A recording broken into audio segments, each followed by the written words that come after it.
This is a tutorial about how to deep clean a sink.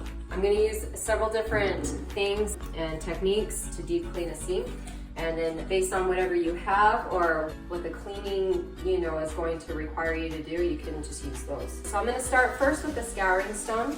Again, you're always going to want to put water on the scouring stone and put water on the surface that you're going to be scrubbing. So right here, I'm going to be getting this ring of hard water around the sink.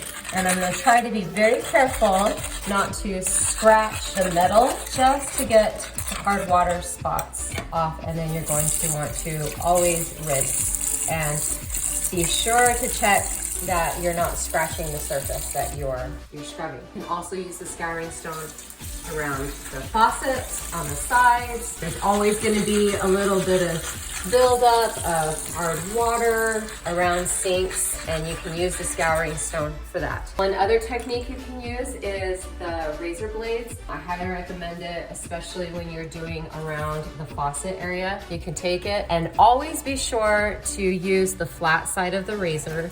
And as you make small back and forth motions, you will be able to work up some of this hard water stains off the sides. It's kind of hard to see on my sink because of the pattern of the granite, but you'll find that this is a really effective way to remove the hard water stuff that's really close to the metal faucets. And then again, you're always going to want to wipe that. If you're working with a stainless steel sink and you're deep cleaning it, you're going to want to use the blue scrubber because this is less abrasive, it won't scratch. Here though, we have a porcelain sink and it can take a little bit more aggressive abrasion. So we're going to use the green scrubber. You're going to want to wet down the entire sink, and then you're going to want to use something like this. Soft Scrub, Ajax, or Comet, any of those agents, and just use a little bit. You're going to want to always wet your scrubber. And then this is the best way. If you have a lot of buildup all around the sink, just in general, then you're going to want to use a green scrubber. You're going to want to use a green scrubber to get an all-over clean.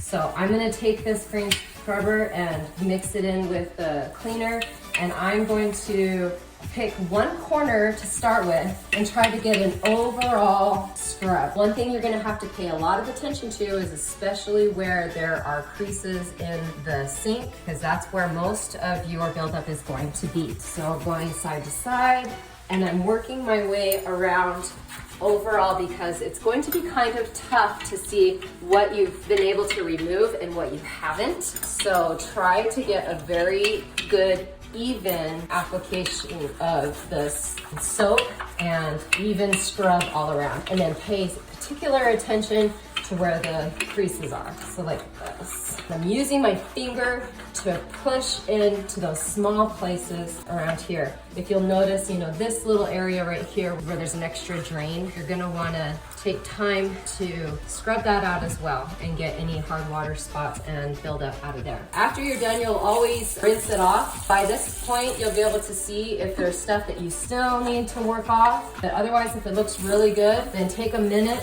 to rinse this all off with water. And then you always want to finish it off with a spray and a wipe. I was gonna use the towel, but the towel is pretty wet and dirty. So I'm just going to probably use a paper towel because it's clean, it's dry, and I'm going to wipe the whole thing off. So I'm gonna work the big areas first, and then you want to make sure to grab the little spots too, because that makes a big difference. When the client can see no residue and it looks perfectly clean and perfectly dry, then they'll notice that. One thing that's really important is to make sure to wipe down the faucet.